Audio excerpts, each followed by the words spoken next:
esgoto, melhora índices ligados ao atendimento nas UBS, nos municípios. Obteve esses índices, participa da reeleição normalmente. Renan Santos se coloca como pré-candidato à presidência e tem um desempenho fantástico na sabatina da Band. Esse trecho, cadê o trecho que eu pedi a você, pô? Aí, obrigado, agora sim. Ele classifica projeto de escala 6x1 como picaretagem. Vamos acompanhar. Ouça o que o Renan disse. Sensacional. Eu não sei exatamente se a votação vai acompanhar o que aconteceu na CCJ. Para mim, há um vício de origem nessa história. E qual é o vício de origem? O fato de ser uma PEC. Não precisava ser uma PEC. O governo é projeto. Poderia ser um PEC. É que o que passou na CCJ é a PEC. Foi a PEC, mas o governo vai apresentar um projeto. Como a PEC está andando, o showzinho está rodando na PEC. E me parece que há uma vontade dos parlamentares à esquerda em se promoverem discutindo isso e os parlamentares de direita em não gerar rejeição. Já é a segunda vez que uma pauta que é cara para a esquerda conta com a capitulação da direita. O bolsonarismo lá no PL da misoginia votou junto com a esquerda. E depois fica apontando o dedo para todo mundo, chamando todo mundo de comunista, se você não apoia cegamente o Bolsonaro. O que é uma covardia, uma capitulação. Inclusive combina muito com o Flávio Bolsonaro, que não gosta de ir em programas como esse aqui, e que disse publicamente que não pretende mostrar suas propostas, porque isso pode tirar voto dele. Sim, inacreditável. Eu tenho que falar o que é impopular. Este projeto, ele é picaretagem. E é picaretagem para pegar, especialmente trabalhadores urbanos, que gastam boa parte do seu dia no trânsito, e é uma pessoa que sai de uma periferia e vai trabalhar no centro aqui em São Paulo, demora 2 horas. Perde 2 horas para ir, 2 horas para voltar. Quando você vê, ela perde mais de 20 horas uma semana só em trânsito. Perde tempo de ficar com a família, tempo de ficar com os amigos, tempo de se qualificar, tempo de fazer um curso, um treinamento. Essa pessoa, na prática, sofre isso. Aí eles pegaram essa dor e estão tentando voltar a ter um tipo de conexão com o trabalhador comum. Conexão que eles perderam porque passaram os últimos anos só falando de sou trans ou não sou mulher ou não sou. Umas discussões bizantinas que não têm utilidade prática nenhuma para o trabalhador. E eles em pesquisa, o PT já encomendou pesquisa, viram que eles estão perdendo esse trabalhador. Então eles puxaram essa pauta simplesmente para poder voltar a crescer em termos eleitorais com essa população. Eu concordo com o Aldo no aspecto de que nós temos que acompanhar as legislações internacionais que estão funcionando, e não só dos Estados Unidos e da China. A gente está perdendo, nas cadeias globais de produção, espaço para o Vietnã, para a Índia, e a Índia está num acelerado processo de industrialização. E quando acompanha as leis trabalhistas em todos esses lugares, elas são muito mais flexíveis. O que eu preciso avisar para o trabalhador brasileiro é, você precisa de flexibilidade para fazer seus contratos e o seu trabalho, como acontece nessas outras nações, em que a renda do trabalhador aumenta e o trabalho formal aumenta. Aqui o trabalho formal diminui e a renda do trabalhador está apertada. E aí me soa, e isso que eu vi em alguns estados do Nordeste, que parece que o governo quer mais que a pessoa caia na informalidade e depois receba uma bolsa ali e fique dependente do Estado. Eu não acredito nisso. Eu defendo o trabalho formal e regimes, do ponto de vista da relação trabalhador-empresa, regimes mais flexíveis. Contratar uma pessoa, demitir uma pessoa, não tem que ser esse drama todo, como não é nas nações desenvolvidas em desenvolvimento. Mas no Brasil é sempre esse drama. E aí sempre quando você tem um drama, aparece um populista no meio, tentando tirar voto em cima do sofrimento das pessoas. Não acredito, e diferente da direita bolsonarista, nós vamos nos opor publicamente ao projeto. Aplausos. Cara, é perfeito o comentário dele, explicação à defesa da carga de trabalho brasileira. Olha, é sensacional, dispensa comentários, falou de flexibilidade, e eu até escrevi na minha rede social que um bocado de gente vai repetir esse discurso. Agora pega aí do negócio do Centrão que você tinha separado. Eu acho que não vai, não, porque a gente já viu ali todo mundo... Não desse especificamente, porque isso não é popular. Porque todo mundo da direita, até bolsonarista, assim, eu sempre uso o Nicolas como referência porque ele é o mais mídia, né? Com mais alcance. Mas o Nicolas já fez uma defesa da escala 6x1, dizendo que o trabalhador precisa descansar. Mas eu estava falando com uma pessoa esse fim de semana... Ninguém faz esse discurso, que é o discurso que eu disse aqui. Eu queria ver alguém da direita fazer um discurso dizendo que o trabalhador tem de ser livre. Mas a direita hoje é a esquerda. Aliás, sempre foi. Eles fazem defesa de pautas esquerdistas, feministas. Eles querem atender o que o povo quer. Não é o que o povo quer, é o correto, é o justo. E o Renan é o único cara que fala. Tá fazendo isso. Solta aquele outro vídeo do Luiz Melodia, por favor, que você tinha separado no começo, lá do empoderamento. Indo para a questão da reforma política. Eu não acredito no voto distrital puro, porque o voto distrital puro no Brasil é apenas empoderamento do Centrão.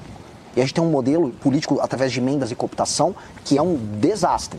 E a gente, quanto mais roda o Brasil, mais a gente vê que existe uma versão do voto distrital, que são os políticos que cooptam, vamos dizer, as prefeituras locais, distribuem emendas, compram o voto e se mantêm com suas famílias por muito tempo. A reforma que eu quero, eu estou chamando de lei de responsabilidade gerencial. É uma norma que altera a seguinte coisa: o sistema de incentivos para o funcionamento das prefeituras. E o foco tem que ser no prefeito. Um prefeito, hoje, ele ganha uma eleição fazendo um show do Wesley Safadão com a emenda do deputado aliado, e aí compra de voto puro e simples. Isso os municípios pequenos do Brasil funcionam assim, e a gente não pode fugir disso. Até porque não existe democracia na prática no Brasil. Um país em que tem compra de voto, a gente tem uma democracia nominal. As pessoas são cooptadas no período eleitoral, seja pela máquina pública, seja pela compra de votos, seja pelo Caixa 2, votam ali no grupo familiar e o jogo segue.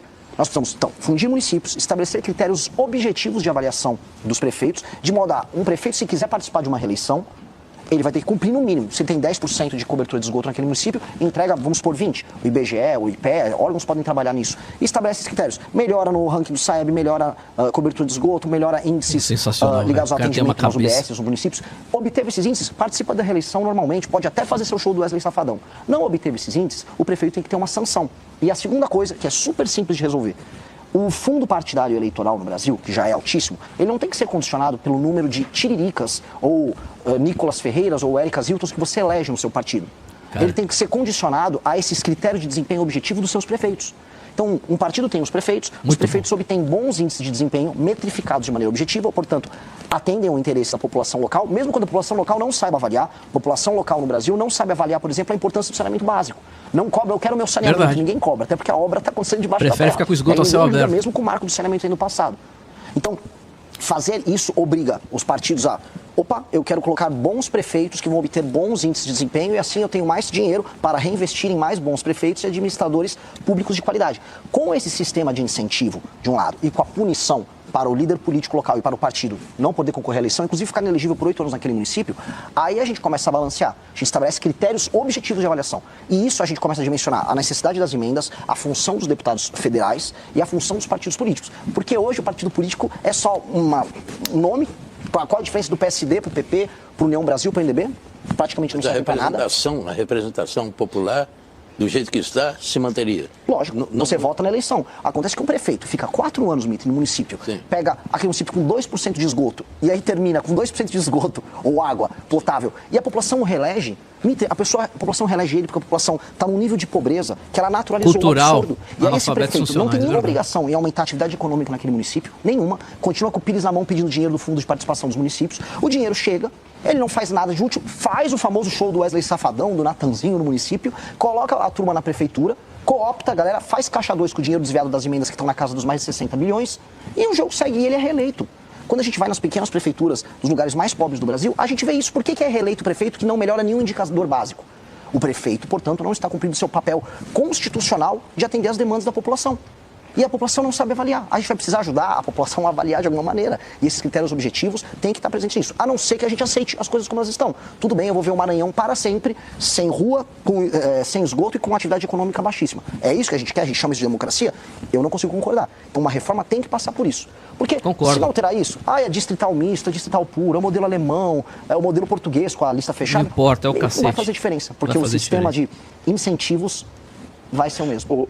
Sensacional, cara, de verdade, aplausos. Cara, o Renan, a gente assiste, eu tô acompanhando mais o Renan desde o ano passado, né, segundo semestre, mas nível de preparo dele... De articulação de tudo, Ele sabe tudo, cara, é bom demais, muito, muito bom, eu acho que, sabe, ele tem o melhor de todos, claro, não vou citar o Flávio Lula, mas vou pegar o Zema, que foi governador, bem avaliado no estado, o Caiado, que já foi governador há 8 anos, eu acho, na minha opinião, que ele supera a capacidade intelectual de conhecimento de Brasil à frente dos governadores, aí desses 6 governadores. Vanessa Moreira, que com certeza, sensacional. Não tem nem o que falar aqui, né, Timóteo? Ele está realmente trazendo várias...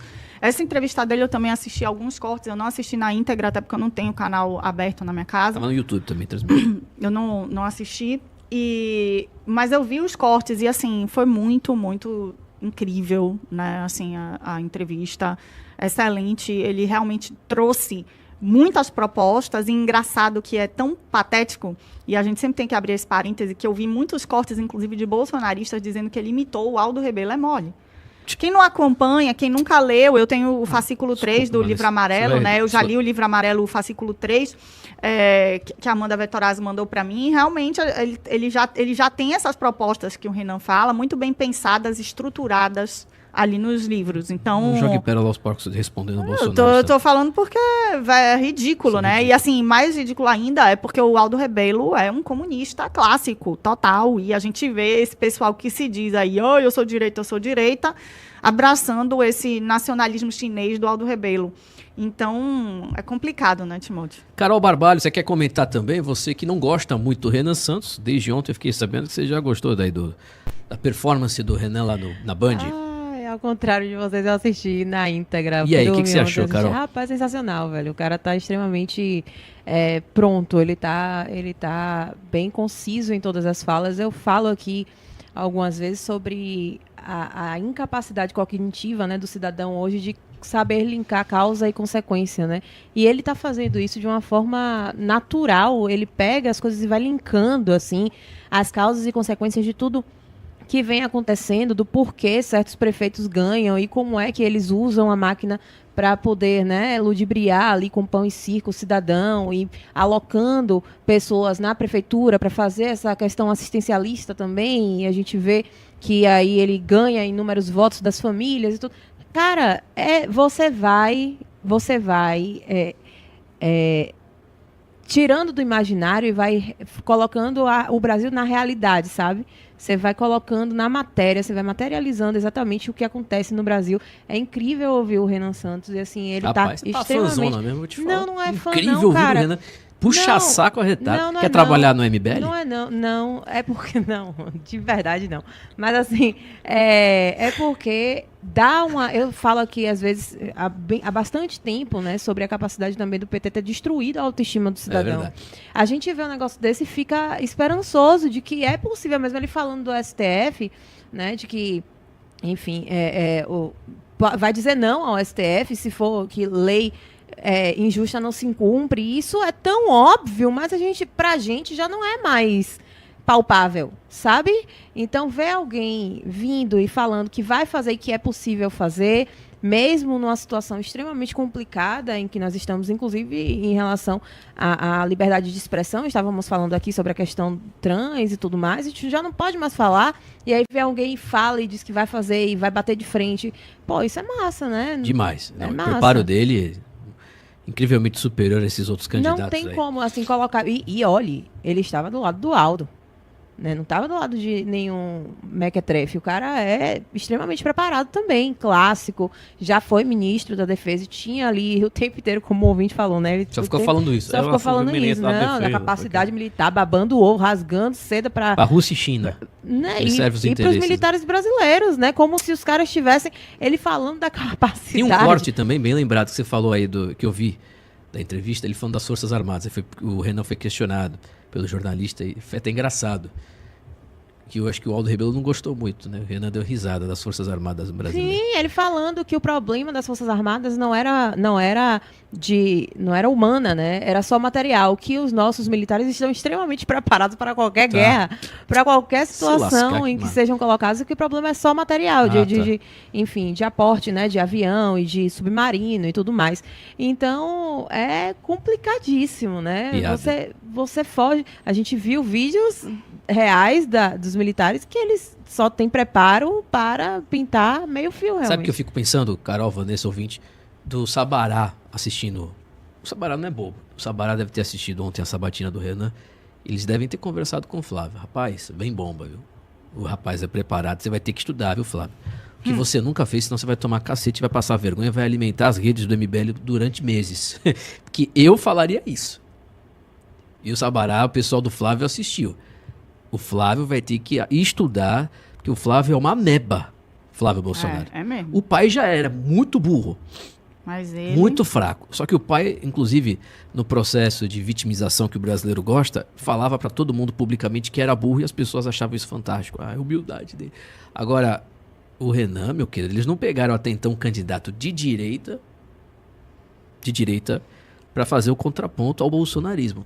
Vão pegar pela primeira vez. Eu quero saber como é que eles vão reagir. Essa é a pergunta que eu tenho. Porque uma coisa é você pegar um débil mental do Novo, com aquele discurso fraco, frouxo, só fala de mercado, aquela coisa toda chata, enfadonha. Outra coisa é você pegar uma pessoa como o Renan, que tem conhecimento de todos os aspectos do governo, do Brasil, trabalha há anos, acho que é 12 anos que eles têm um movimento, conhece muita coisa. Tem um partido, elegeram deputados, é completamente diferente. Se você gostou, deixa o like e comente abaixo. E não se esqueça de se inscrever no canal Banzai Missão para acompanhar os próximos vídeos. Nos vemos lá!